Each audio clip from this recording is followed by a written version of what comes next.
All right, the summer can be an important time for students to gain an advantage in education, especially if that student is in high school and thinking about those college applications. You're going through this right now, Kristen. So here's the question. How important are the SAT and ACT exams to receiving your acceptance letter? Well, the National Test Prep Association Director of Outreach, David Blobaum, is here to answer that question and many more that we already have for you, David. Welcome. Perfect. Thank you for having me. I mentioned Kristen's going through this. A lot of parents are trying to help their students through this college acceptance program. Are the ACT and SAT even important anymore? Can you skip them?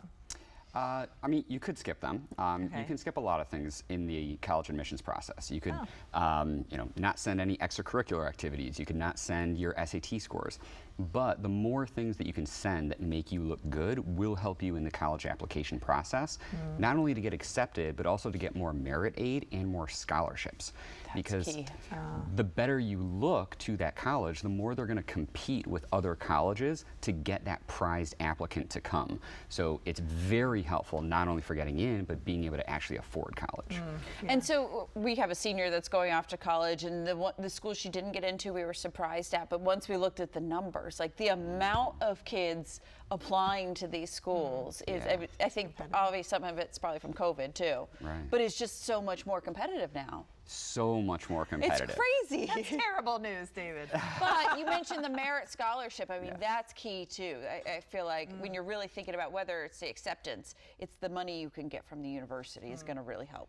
Right, and there's a lot of colleges where there's just cutoffs. So you get a 26 on the ACT, and maybe you get $10,000 a year, or you get a 28 on the ACT, and now you get $15,000 a year. That's how it So, works. you know, I mean, these tests are still very, very important. You all start at the same starting line in the college application process, but you're going to surge to the top of the admit pile and likely get more money if you have a better application, which includes better test scores. We were all telling you our SAT taking stories before. Has anything changed since we did it 20 years ago?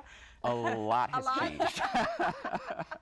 You were saying something like your top score will count overall, right? In each area? Okay. Exactly, yeah. So most schools will at least what's called super score the SAT. So let's say you do really well on one day, get like a 750 on the math section. What a lot of students are doing now is just saying, I'm never going to work on the math ever again. The next time I take the SAT, I'm only going to focus my prep and my practice on the verbal section. So then they get a really good verbal section. Maybe they get a 750 with that. And now colleges are going to take that 750 from the earlier test date, the 750 from the later verbal, combine them to be a 1500. Wow. I would have had 200 points higher if that was the case. So they just skip the math a lot altogether. less stress probably. But with prep, you probably still recommend prep. I know the schools do some SAT training, but what do you think about outside training? How is that helpful? Yeah, so we really live in the golden age of just information, but also prep. So students can get online prep for free. If students are on fee waivers, meaning they can take the ACT for free, which is 20% of students, they also get free prep through the ACT. And then all students can use Khan Academy for the SAT to get free SAT prep. But then there's group tutoring, there's classroom tutoring, there's private tutoring. I'm from the National Test Prep Association. We have a vetted list of tutors around the country where they're ethical and they've been vetted. So if anyone wants to check that out as well. If you have a junior right now, about to be a senior next year, are they taking the test through the summer? When do you recommend the timeline for taking the test and then applying for college? Right. So for people going into junior year, actually, it's going to be a little bit difficult because the SAT is changing next year in the middle of their junior year. Oh, wow. Things have changed a lot. So wait, if you're going to be a junior, you wait till it changes. Or you do the ACT.